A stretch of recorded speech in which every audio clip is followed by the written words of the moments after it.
The Federal Reserve is expected to raise short-term interest rates later today. They're likely to go up by 1/4%.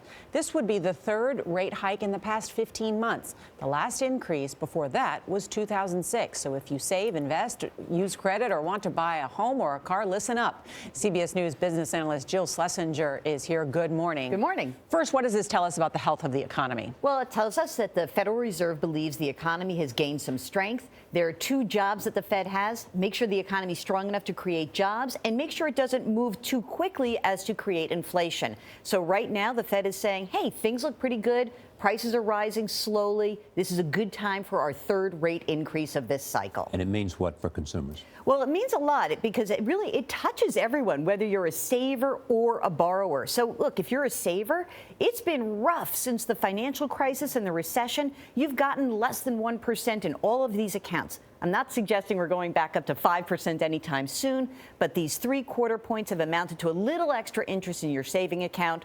For a borrower, of course, it's going to cost more to borrow money, and it really depends what kind of borrower you are. And most people aren't sitting around saying, I wonder what the Fed's going to do. Your eyes quite often glaze over, but we really should pay attention to what's happening. Yeah, I mean, look, let's think about this. Again, we talked about the savers, but if you're a borrower, your credit card costs could go up, an auto loan could become more expensive. You're a small business owner. You want to go get an SBA loan, that could also increase. How soon will it affect our wallets? Well, if you're see something. Yeah, for the shorter term rates, the auto credit cards, that could be within 60 days. Savers could be much slower. It really depends the pace of the increases. Is there a risk of inflation?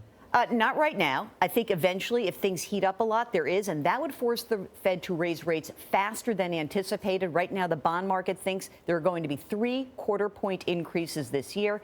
If we see tick up in prices, they could go faster. And what about, I mean, the stock market has been on a roll. Does this slow things down? Well, it's interesting. If we look past the last 3 years, every time we talked about a Fed rate increase, the stock market got hammered. This time, stock investors are concentrating on, hey, wait a second, this is for the good reason. The economy is improving. Companies are still making money. And by the way, when we heard from the jobs report last week, people are making more money, and that's good for the economy. All right, that's good for the people, too. Thank you very much, Jill.